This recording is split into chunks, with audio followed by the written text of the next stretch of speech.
बच्चा लोग, welcome to basic world. हम लोग यहाँ पे एक नई सीरीज स्टार्ट करने वाले हैं फ्रॉम बेसिक वर्ल्ड इटसेल्फ, जिसमें हम लोग फिजिक्स के, केमिस्ट्री के, मैथ्स के हर एक सब्जेक्ट के कॉन्सेप्ट्स को वीडियो बाय वीडियो डिटेल में पढ़ने वाले हैं। तो आप बोल सकते हो कि पूरी सीरीज आएगी जहाँ पे हम लोग चीज़ों को डिटेल में स्टडी करने वाले हैं। अब यहाँ पे मैं आपको पढ़ाने वाला हूँ फिजिक्स, और अगर हम लोग फिजिक्स की बात करें तो फिजिक्स क्लास 10th सिलेबस से हम लोग स्टार्ट करेंगे।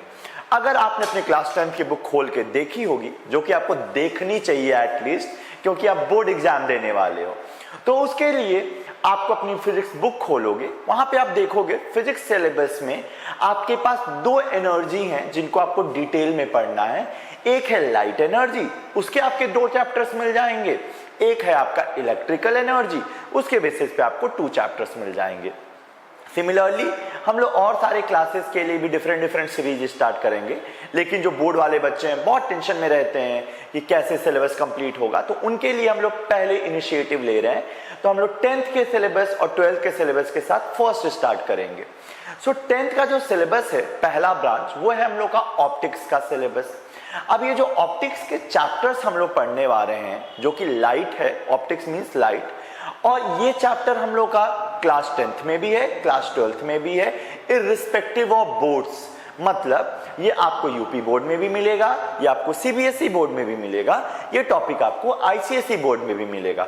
तो आपको ये बिल्कुल नहीं सोचना है कि अगर आप आईसीएसई बोर्ड के बच्चे हो तो ये वीडियो आपके लिए हेल्पफुल नहीं होने वाला है।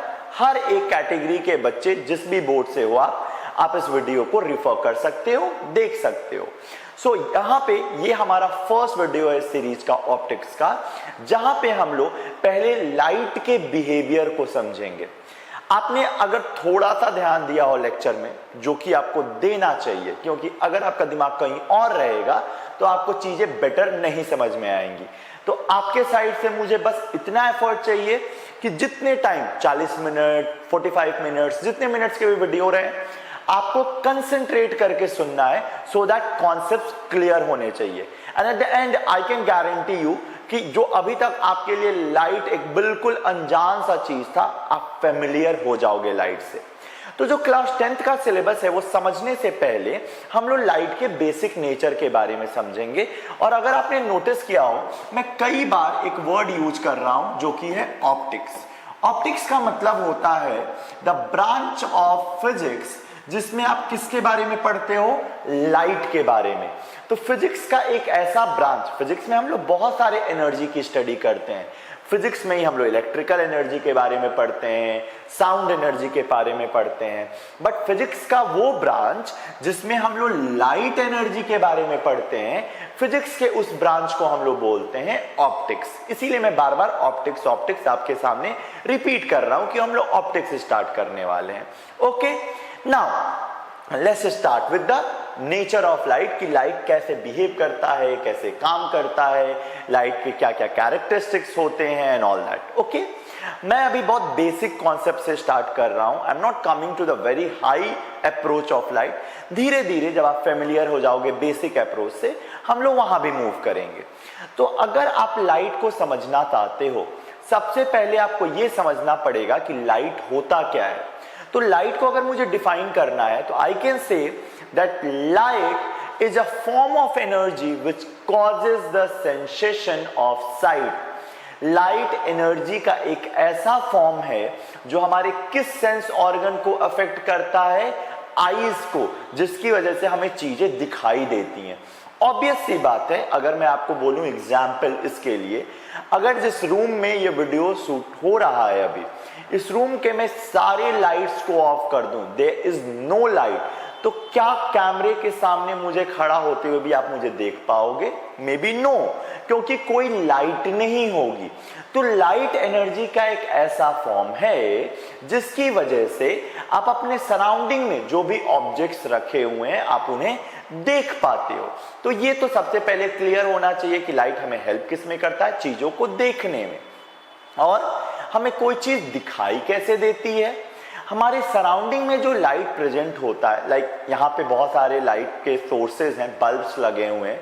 जिस रूम में मैं शूट कर रहा हूं, तो वहां सोर्स से लाइट ट्रैवल करेगा, लाइट जैसे ही मेरी बॉडी पे स्ट्राइक करेगा, मेरा बॉडी है एक ओपेक बॉडी। अब ओपेक बॉडी क्या होता है, अभी मैं विद इन 5 मिनट्स आपको क्लियर करवा दूंगा। ये मुझसे टकराया और टकराने के बाद ये हमारे लेंस की तरफ, कैमरा की तरफ रिफ्लेक्ट हो गया। जैसे ही ये कैमरा की तरफ गया, उस कैमरे ने कैप्चर कर लिया और जिसको आप वीडियो के फॉर्म में देख पा रहे हो। मतलब किसी भी ऑब्जेक्ट को देखने के लिए जरूरी है सराउंडिंग में लाइट होना, और जब वो लाइट किसी ऑब्जेक्ट से टकरा के आपकी आंखों तक पहुंचती है, ओपेक बॉडी से टकरा के, तो आपको वो चीज दिखाई देती है। अब यहां पे हमें ये समझ में आ रहा है कि लाइट कहीं से प्रोड्यूस होती है, तो लाइट जहां से भी प्रोड्यूस होती होगी, like whatever will be the source of light, जहां से हम लोगों का लाइट प्रोड्यूस हो रहा है, उसी को हम लोग क्या बोलेंगे, सोर्स ऑफ लाइट। और ये जो सोर्स ऑफ लाइट है, इसको आप ब्रॉडली अगर बात करो तो 2 कैटेगरी में डिवाइड करते हो। थोड़ा सा डिटेल अगर व्यू देखोगे तो आप 3 कैटेगरी में डिवाइड कर सकते हो। पहला कैटेगरी है आपका नेचुरल सोर्स ऑफ लाइट, दूसरा होता है आपका artificial source of light, and the last one we have is bioluminescence source of light. अब ये क्या होते हैं different source of light? Artificial source of light का मतलब होता है, सॉरी, स्टार्टिंग विथ नेचुरल, दूसरे नंबर पे आर्टिफिशियल आता है, right? So natural source of light क्या होता है? एक ऐसा सोर्स ऑफ लाइट, एक ऐसा जरिया जहां से लाइट तो मिल रही है, लेकिन उसमें ह्यूमंस का कोई भी कंट्रीब्यूशन नहीं है। जो ह्यूमंस ने नहीं बनाया है वो गॉड गिफ्टेड है, नेचर ने बनाया है और वो हमें मिल गया है। जैसे कि सन हो गया, आपके स्टार्स हो गए, इनको आप बोलोगे natural source of light, because वो हमें नेचर ने गिफ्ट किया है, वहां से लाइट मिलती है। अब ह्यूमंस की एक बहुत एक्स्ट्रा ऑर्डिनरी क्वालिटी की बात करते हैं। वो क्वालिटी है कि ह्यूमन को जब एक बार कोई चीज मिल जाता है तो वो उसको पाने के लिए लगातार प्रयत्न करता रहता है, लगातार एफर्ट्स लगाता रहता है। तो बहुत पुराने टाइम में हुआ क्या कि दिन में तो लाइट मिलता था, लेकिन रात में जैसे ही सनसेट होता था लाइट गायब। अब ह्यूमंस को दिन में लाइट मिलने की आदत हो गई, तो उन्होंने उसको आर्टिफिशियली बनाने की कोशिश की। उजाला, लाइट को आर्टिफिशियली बनाने का कोशिश किया। स्टार्ट किया उन्होंने फायर से, पहले उन्होंने अलाव जलाए, उसके बाद कैंडल्स बनाए, टॉर्च बनाए, धीरे धीरे करके हम लोग मॉडिफाई करते गए एंड करेंटली हमारे पास बहुत सारे लाइट के सोर्सेज हैं, जहां पे हमें पता ही नहीं चलता एक रूम में रह के कि बाहर उजाला है कि अंधेरा है। सो हमें इतना सफिशिएंट अमाउंट ऑफ लाइट हो गया। तो कोई भी ऐसा सोर्स जो ह्यूमंस ने बनाया है अपने नीड के लिए, उसे हम लोग बोलते हैं आर्टिफिशियल सोर्स ऑफ लाइट। और लास्ट है बायोल्यूमिनेंस। बायो का मतलब होता है लिविंग। अगर आप बायोलॉजी पढ़ते हो, अगर आपका बायो एक फेवरेट सब्जेक्ट है, तो आपको पता होगा कि बायो में आप प्लांट और एनिमल्स की स्टडी करते हो, जो कि एक लिविंग ऑब्जेक्ट है। तो एक ऐसा ऑब्जेक्ट जो लिविंग है और वहां से लाइट मिल रही है, वो कैटेगरी में आ जाता है हमारे बायोल्यूमिनेंस के। जैसे कि फायरफ्लाइज आप एग्जाम्पल में ले सकते हो, जुगनू नाम सुना होगा आपने। तो वहां से जो हमें लाइट मिलती है वो होता है, उस ऑब्जेक्ट को हम लोग बोलते हैं बायोल्यूमिनेंस, सोर्स को बायोल्यूमिनेंस बोला जाता है। वो हम लोग का किस प्रोसेस से प्रोड्यूस होता है? जब हमारा केमिकल एनर्जी लाइट एनर्जी में कन्वर्ट होता है। क्या कोई और एग्जाम्पल है बायोल्यूमिनेंस सोर्स का या बायोल्यूमिनेंस ऑब्जेक्ट का जहां पे वो लिविंग ऑर्गेनिज्म भी हो और लाइट भी देता हो? अगर आपको पता है तो आपको बस करना एक छोटा सा काम है, आपको कमेंट बॉक्स में उसका आंसर दे देना है कि फायरफ्लाइज, जुगनू के अलावा कोई एक ऐसा ऑर्गेनिज्म जिसके पास लाइट हो, जो लाइट एमिट आउट करता हो। This is what you have to answer. तो जहां से भी लाइट मिला उसे हम लोग बोलते हैं सोर्स ऑफ लाइट, और वो हम लोगों का नेचुरल हो सकता है, वो हम लोगों का आर्टिफिशियल हो सकता है। थोड़ा सा डिटेल की बात करें तो एक बायोल्यूमिनेंस हो सकता है। नाउ यहां पे एक वर्ड आया ल्यूमिनेंस। क्या पता है आपको इस ल्यूमिनेंस वर्ड का मतलब क्या होता है? इस नाम का एक बैटरी भी मिलता है मार्केट में। कभी आपने सोचा ल्यूमिनेंस का मतलब क्या होता है? ल्यूमिनस का मतलब होता है एक ऐसा ऑब्जेक्ट जिसके पास अपनी खुद की लाइट है। कोई भी ऐसा object, again I am not restricting you कि वो लिविंग होना चाहिए, नॉन लिविंग होना चाहिए, वो नेचुरल होना चाहिए, आर्टिफिशियल होना चाहिए, कोई भी, वो किसी भी कैटेगरी में आए, बस कंडीशन क्या है कि उसके पास अपनी खुद की लाइट होनी चाहिए। तो उस ऑब्जेक्ट को हम लोग बोलते हैं ल्यूमिनेंस ऑब्जेक्ट। ओके, और ऐसे ऑब्जेक्ट्स क्या हो सकते हैं? Bulb, it can be bulb, वो हमारा स्टार्स हो सकते हैं, वो हमारे सन हो सकता है, हमारा जो मैंने बोला फायरफ्लाइज, जुगनू, वो हो सकते हैं। सो कोई ऐसा चीज जिसके पास अपनी खुद की लाइट है उसको हम लोग ल्यूमिनेंस ऑब्जेक्ट बोलते हैं। Just opposite of that non luminance क्या होता है? मे बी आप बोलो ऐसा चीज जिसके पास लाइट नहीं है। बहुत ऑब्वियस है, yes you are correct also, कि एक ऐसा ऑब्जेक्ट जिसके पास अपनी खुद की लाइट नहीं होती है उसी को हम लोग क्या बोलते हैं? बायोल्यूमिनेंस। नाउ यहां पे बहुत सारे ऐसे भी ऑब्जेक्ट हैं जो हमें देखने में लगता है कि ल्यूमिनेंस हैं, लेकिन वो एक्चुअली होते हैं बायोल्यूमिनेंस, सॉरी वो होते हैं नॉन ल्यूमिनेंस। सो वो क्या है object? Like example you all can take is moon. अब अगर आप बात कर रहे हो, मान लो ये हम लोगों का अर्थ है और अर्थ के चारों तरफ कौन चलता है? मून। अब यहां से हम लोगों का सन है जिसके चारों तरफ अर्थ अपने मून के साथ रिवॉल्व कर रही है। नाउ अब आप बोलोगे कि सर आपने तो बोला था कि जिसके पास अपनी खुद की लाइट है उसको ल्यूमिनस बोलते हैं, और मून तो रात में दिखता है, लाइट आते हुए दिखता है, तो उसको आप क्यों बोल रहे हो कि नॉन ल्यूमिनस होगा? उसके लिए आपको बस एक छोटा सा डायग्राम समझना है कि जब लाइट हमारा ट्रैवल करता है तो ये हम लोग का जो सनलाइट है ये चारों डायरेक्शन में ट्रैवल कर रहा है। सो ये जो फ्रंट वाले एंड पे जहां पे लाइट पहुंच रही है, इस वाले एंड पे, यहां पे टाइम होगा डे का, यहां पे दिन का टाइम होगा। लेकिन जो अपोजिट साइड ऑफ अर्थ है जहां पे हम लोगों का लाइट नहीं पहुंच रहा है, यहां पे हम लोग का टाइम होगा नाइट का। अब जैसे ही ये लाइट हमारे मून पे पहुंचेगी, तो मून है एक ओपेक ऑब्जेक्ट, वो ओपेक ऑब्जेक्ट से टकरा के हमारे नाइट वाले रीजन की तरफ रिफ्लेक्ट हो जाएगी, और वहां पे जो लोग होंगे उन लोगों को ऐसा लगता है कि लाइट एक्चुअली मून की आ रही है, बट वो लाइट मून की नहीं होती है, वो सन की लाइट होती है जो जाती है मून से टकराती है, और हमें ऐसा लगता है कि वो लाइट हमारे मून से आ रही है, बट वो मून की लाइट नहीं होती है, वो सन की लाइट होती है। Understood this much? इसी रीजन की वजह से मून को हम लोग ल्यूमिनस बॉडीज के कैटेगरी में नहीं रखते हैं। नाउ अब जब लाइट ट्रैवल करता है तो लाइट हमेशा स्ट्रेट पाथ पे ट्रैवल करता है।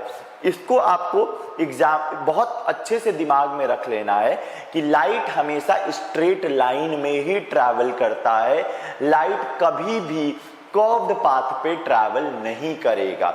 अगर लाइट के रास्ते में कोई रुकावट आता है जिसको लाइट पार नहीं कर पाता, तो उससे टकरा के वो वापस उसी मीडियम में बाउंस बैक हो जाता है, लेकिन वो कभी भी अपना जो रास्ता है वो रास्ता कर्व्ड पाथ नहीं ले सकता है। तो इस लाइट के रास्ते को, लाइट के इस पाथ को जब हम लोग रिप्रेजेंट करते हैं तो उसके लिए हमें जरूरत पड़ती है एक इमेजिनरी लाइन की, क्योंकि लाइट एक इमेजिनरी कॉन्सेप्ट है। लाइट कैसे ट्रैवल कर रहा है हम उस रास्ते को देख नहीं सकते हैं, तो उसको कॉन्सेप्ट के समझने के लिए हम लोग इमेजिनेशन करते हैं कि लाइट चलता हमेशा स्ट्रेट लाइन में है, तो उसके लिए आप बनाओगे स्ट्रेट लाइन, और उस लाइन के ऊपर बनाओगे आप एक एरो, और इसको बोलते हैं हम लोग रे ऑफ लाइट। तो आप क्या बोल सकते हो? That ray of light is nothing but it is the pictorial representation of path followed by light. Light किस रास्ते पे चल रही है उसको जब आप पिक्चर्स के फॉर्म में रिप्रेजेंट करते हो, पिक्टोरियल फॉर्म में आप जब रिप्रेजेंट करते हो, उसी को हम लोग क्या बोलते हैं? Ray of light. और बहुत सिंपल है कि लाइट हमेशा स्ट्रेट चलती है, तो आपने एक स्ट्रेट लाइन बनाया और एरो दिखाता है कि लाइट किस डायरेक्शन में चल रही है, कहां से आ रही है light. Understood this much? No problem. और लाइट के इस प्रॉपर्टी को ही आप बोलते हो रेक्टिलिनियर प्रोपगेशन ऑफ लाइट।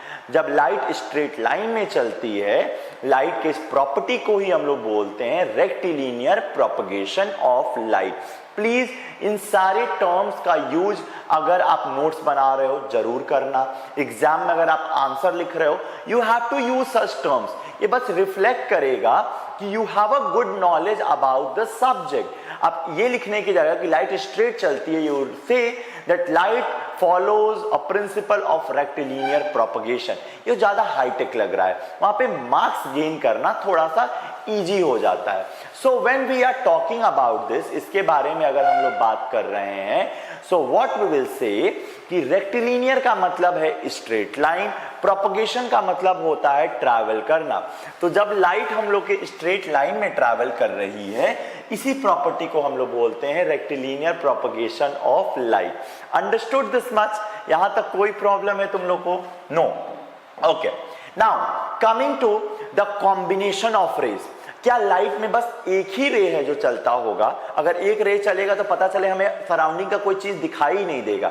एक बार में बंडल्स ऑफ रे चलती हैं, और जब हम लोग बहुत सारे रे को कंबाइन कर देते हैं, जैसे मैंने यहाँ पे 4 रेस का एक साथ ग्रुप कर लिया, तो जब बहुत सारे रेस साथ में कंबाइन हो जाते हैं तो इसको हम लोग बोलते हैं बीम ऑफ लाइट। तो beam of light is nothing but it is a collection of different types of rays. जब बहुत सारे टाइप के रेज, हमारे बहुत सारे रेज कंबाइन हो जाते हैं तो उसी को हम लोग क्या बोलते हैं? Beam of light.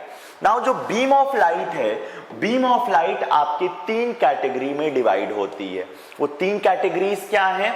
The very first one we have is parallel beam of light. ठीक है, पैरेलल बीम।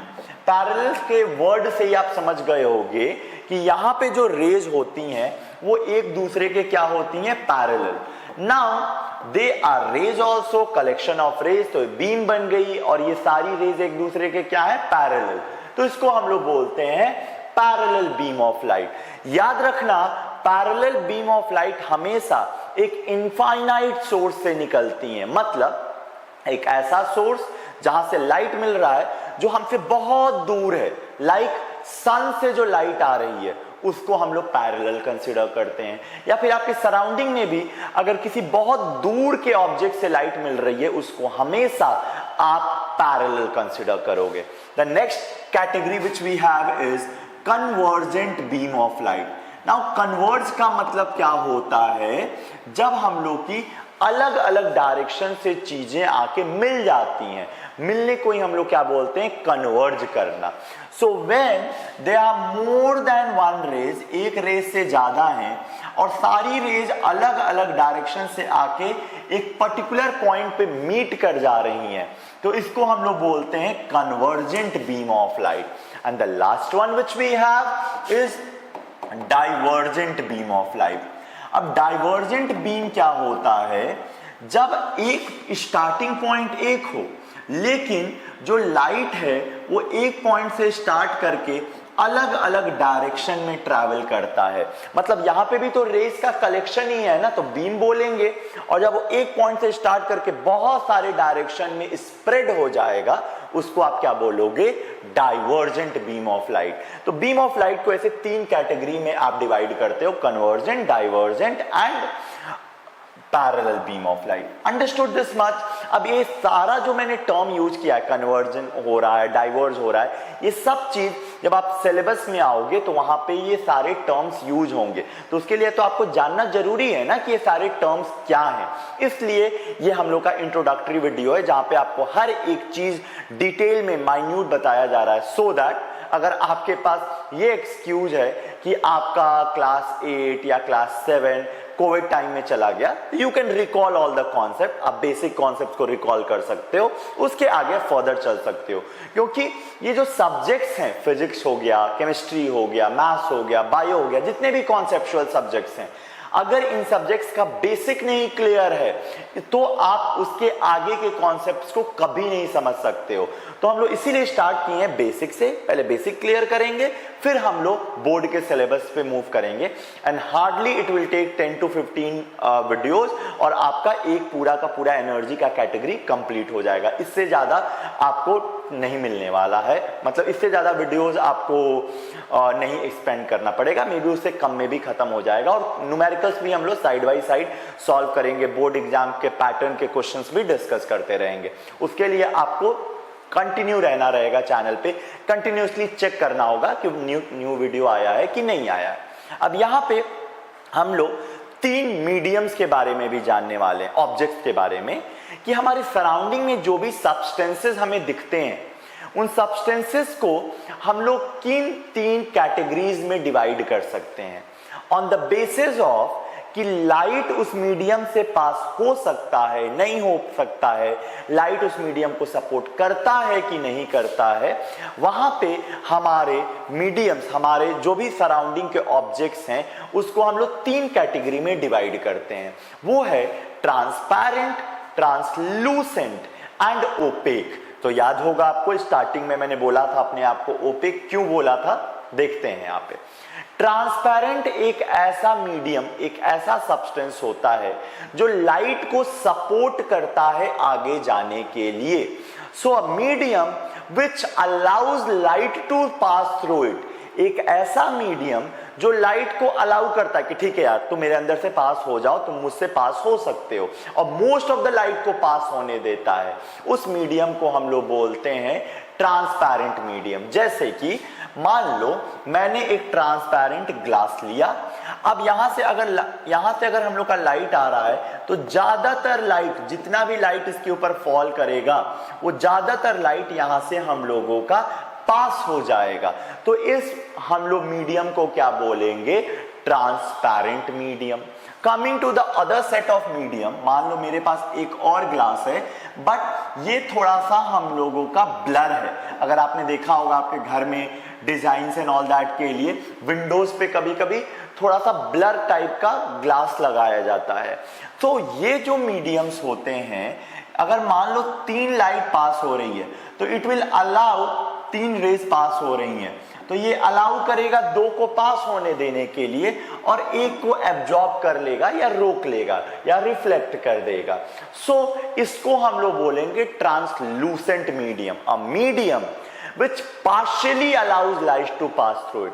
पार्शियली का मतलब क्या होता है, थोड़ा बहुत, कुछ पास होने दे कुछ पास ना होने दे, उस मीडियम को हम लोग बोलते हैं translucent. On the other hand, the last category which we have is a opaque body.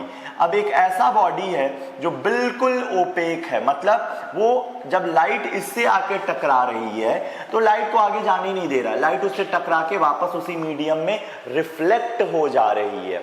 तो इस ऑब्जेक्ट को हम लोग बोलते हैं ओपेक ऑब्जेक्ट या ओपेक बॉडी। तो क्या जब लाइट मुझसे टकराती है तो आपको पीछे वाली चीज नजर आएगी? नहीं। अगर पीछे वाली चीज कब नजर आती, जब लाइट मुझसे पास हो पाता। तो क्योंकि मैं लाइट को अलाउ नहीं कर रहा हूं पास होने देने के लिए, इसीलिए मैं किस कैटेगरी में आऊंगा, ओपेक बॉडी के कैटेगरी में।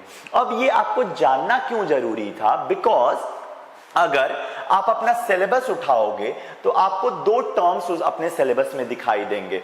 वो 2 टर्म क्या है, पहला है आपका reflection of light, reflection of light, and the second one which we have is refraction of light. Okay, जो दूसरा हम लोग का टर्म है वो है रिफ्रैक्शन ऑफ लाइट। तो आपको ये समझना जरूरी है कि रिफ्लेक्शन कब होता है और रिफ्रैक्शन कब होता है, तभी तो आपको आगे डिटेलिंग समझ में आएगी ना। अब हमारे सराउंडिंग में जितने भी सब्सटेंसेस हैं, अगर लाइट के रिस्पेक्ट में मैं उसको डिवाइड करूं तो कितने कैटेगरी में कर सकता हूं, फास्ट आंसर मी, क्या कितने कैटेगरी में हो सकते हैं, 3, ट्रांसपेरेंट, ट्रांसलूसेंट एंड ओपेक। अब ओपेक अगर मैं एक ऑब्जेक्ट ले लूं, मान लो ये मेरे पास एक ऑब्जेक्ट है which is a opaque object, मतलब ये लाइट को बिल्कुल भी अलाउ नहीं करेगा खुद के थ्रू पास होने देने के लिए। सो जब लाइट हम लोगों का इस ऑब्जेक्ट के ऊपर आके टकराएगा तो टकराने के बाद वो सेम उसी मीडियम में वापस आ जाएगा और ये फिनोमिना होता है रिफ्लेक्शन का। तो आप क्या बोल सकते हो कि रिफ्लेक्शन का फिनोमिना मैक्सिमम होगा in the case of opaque objects. जब भी हम लोग ओपेक ऑब्जेक्ट्स की बात करेंगे वहां पे मैक्सिमम अमाउंट में होगा हम लोगों का रिफ्लेक्शन। तो जब भी आप रिफ्लेक्शन पढ़ रहे हो उसके लिए आपके माइंड में क्या चीज क्लियर होना चाहिए कि यहां पे कहीं ना कहीं जो ऑब्जेक्ट हम लोग यूज कर रहे हैं वो ऑब्जेक्ट कैसा है, ओपेक, मतलब वो लाइट को आगे नहीं जाने दे रहा है। On the other hand refraction क्या होता है कि जब लाइट एक मीडियम से पास हो वो दूसरे मीडियम में तो जाए, लेकिन जो उसका ओरिजिनल रास्ता था उस ओरिजिनल रास्ते से थोड़ा सा डेविएट हो जाए, थोड़ा सा भटक जाए। तो ये कब होगा? जब लाइट एक मीडियम से किसी दूसरे मीडियम में आपका ट्रांसमिट होगा। और इसके लिए जरूरी क्या है? इस ऑब्जेक्ट का ट्रांसपेरेंट होना। तो आपके दिमाग में क्लियर होना चाहिए कि ओपेक ऑब्जेक्ट रहेगा, लाइट आगे नहीं जा सकता है तो टकरा के वापस आएगा। वहां पे कौन सा फिनोमिना होगा? रिफ्लेक्शन। और जब वही एक ट्रांसपेरेंट ऑब्जेक्ट होगा तो वहां पे जब लाइट आके टकराएगा उस मीडियम के थ्रू पास हो सकता है तो उसकी स्पीड थोड़ी कम हो जाएगी जिसकी वजह से वो अपने रास्ते से भटक जाएगा और ये फिनोमिना होता है रिफ्रैक्शन। तो रिफ्रैक्शन आप ट्रांसपेरेंट मीडियम्स के कंडीशन में पढ़ोगे और रिफ्लेक्शन ओपेक बॉडी के। अब आपके दिमाग में क्वेश्चन मे बी घूमता हो, नहीं घूमता हो तो थोड़ा सा ध्यान दे दो, मे बी आए, बाद में आए आपके दिमाग में। वो क्या है? मैंने ट्रांसपेरेंट बोल दिया, मैंने ओपेक ऑब्जेक्ट बोल दिया, ट्रांसलूसेंट कहां गया?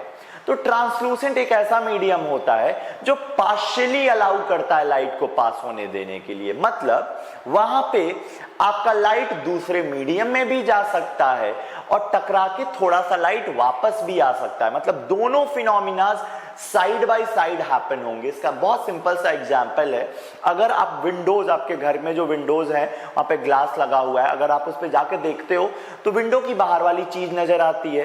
बाहर वाली चीज के नजर आने का मतलब क्या है कि लाइट उस ग्लास को क्रॉस करके आगे जाती होगी, तभी आपको नजर आ रहा है। मतलब वहां पे कौन सा फिनोमिना हो रहा है? रिफ्रैक्शन का। लेकिन आप अगर उसी ग्लास पे थोड़ा सा ध्यान लगाओ, थोड़ा सा कंसंट्रेट कर दो तो आपको अपना भी फेस थोड़ा थोड़ा ब्लर इफेक्ट में दिखता है। मतलब लाइट रिफ्लेक्ट भी कर रही है तभी तो आपको अपना फेस भी नजर आ रहा है ना।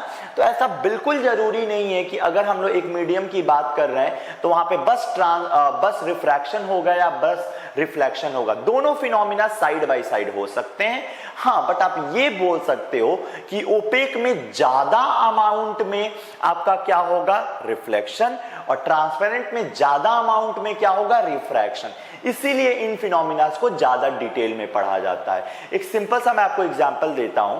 लाइक आपने अपने पेरेंट्स से, अपने एल्डर से जरूर सुना होगा कि एक इंसान के अंदर अच्छाई भी होती है, बुराई भी होती है। आप किसी इंसान को अच्छा कब बोलते हो? जब उसके अंदर अच्छाई ज्यादा होती है बुराई के कंपेयर में। और किसी को आप गंदा इंसान कब बोलते हो? जब उसकी नेगेटिव पॉइंट्स पॉजिटिव के कंपेयर में बहुत ज्यादा होते हैं। है दोनों चीज हो, दो है। वैसे ही यहां पे भी रिफ्लेक्शन और रिफ्रैक्शन दोनों हो रहा है, लेकिन जो ज्यादा अमाउंट में होगा उसको उस कंडीशन में हम लोग डिस्कस करेंगे। क्या यही दो फिनोमिनाज हैं जो लाइट के साथ हो सकता है? So answer is no. इसके साथ रिफ्लेक्शन और रिफ्रैक्शन के साथ एब्जॉर्प्शन भी हो सकता है। इसका मैं बस एक छोटा सा ग्लिम्स आपको दे रहा हूं मैं, बिकॉज ये आपके सिलेबस का पार्ट नहीं है।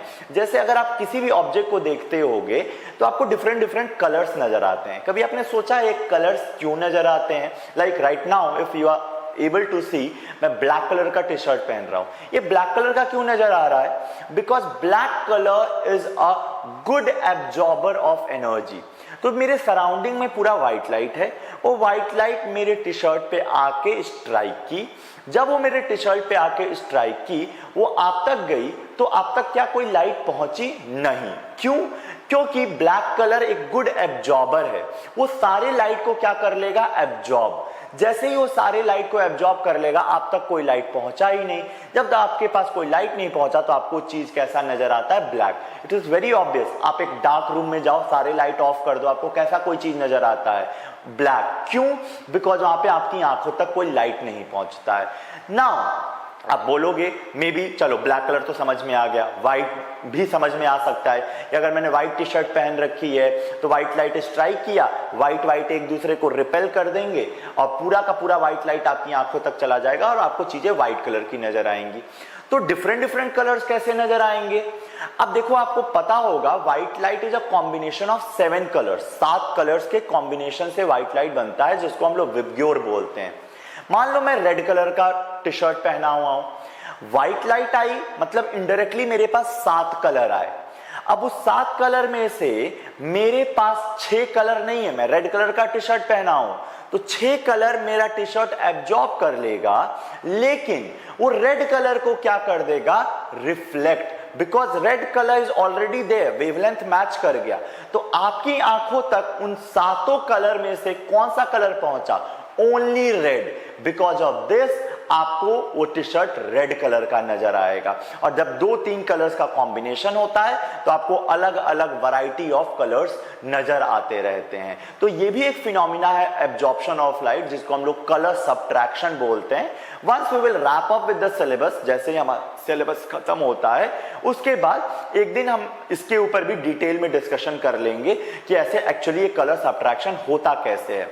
अगर क्लास 12 के बच्चे वीडियो देख रहे हैं तो आपके सिलेबस में इन फिनोमिनास के अलावा और भी बहुत सारे फिनोमिनाज हैं, like interference of light, you have diffraction of light, photo electric effects होते हैं लाइट की वजह से। तो बहुत सारे और भी कॉन्सेप्ट हैं, बट ये हमारा एक बेसिक कॉन्सेप्ट हो गया जहां पे आपने लाइट को पहचाना कि लाइट होता क्या है। आपने कहावत तो सुनी होगी ना कि अपने दुश्मन को पहचानना बहुत जरूरी है उसको मारने से। वही सेम काम हम लोग भी कर रहे हैं। आपको फिजिक्स में भी बहुत टफ लगता हो, ज्यादातर स्टूडेंट्स को फिजिक्स बहुत टफ लगता है। आपका दुश्मन कौन है? फिजिक्स। राइट नाउ आपका दुश्मन कौन है? लाइट, क्योंकि लाइट चैप्टर पढ़ रहे हैं। तो लाइट को टैकल करने से पहले, लाइट को समझने से पहले हम लोग क्या कर लें? पहले हम लोग लाइट को जान तो लें कि हमारा दुश्मन है कैसा, तो आगे इसको मारना, इसको हराना ज्यादा आसान रहेगा। इसीलिए इस वीडियो को हम लोगों ने पढ़ा। और अगर आप कंटिन्यू करने वाले हो आगे, अगर आप आगे कॉन्सेप्ट समझना चाहते हो तो उसके लिए वीडियो जरूर देखो। उसके बाद नेक्स्ट क्लास में हम लोग इन फिनोमिनास के साथ, इनसे रिलेटेड बोर्ड एग्जाम्स में क्वेश्चंस क्या पूछे गए हैं, that we will discuss in the next video. Till then take care of your health, because जब आप हेल्दी रहोगे तभी आप अपना बेस्ट परफॉर्मेंस दे सकते हो। तो हेल्थ आपके फर्स्ट प्रायोरिटी पे आता है, उसका ध्यान रखो। साइड बाय साइड ये नहीं है कि आप पढ़ते और पढ़ना भूल जाओ, तो आप पढ़ो भी। And meet you in the next video, और हम लोग उसमें इस कॉन्सेप्ट को आगे कंटिन्यू करेंगे। Goodbye. एक आपको बहुत इंपॉर्टेंट काम करना है, that is do like this video. एक बार लाइक कर दो वीडियो को, बिकॉज ये एक मोटिवेशन होता है उन टीचर्स के लिए जो 1 आवर्स 40 मिनट्स 45 मिनट्स कैमरा के सामने खड़े होकर पढ़ाते हैं। तो आपका बस लाइक चाहिए, आप सब्सक्राइब कर दो इस चैनल को, so that in upcoming days जो भी आपके कंटेंट हैं आपको तुरंत मिल जाए। एंड अगर आपके फ्रेंड्स को भी स्टडी अभी तक बहुत बोरिंग, बहुत ज्यादा डरावना लगता है तो उनके साथ शेयर करो, सो दैट वो भी कॉन्सेप्ट को बहुत इजीली ग्रैब कर पाए। Goodbye everyone.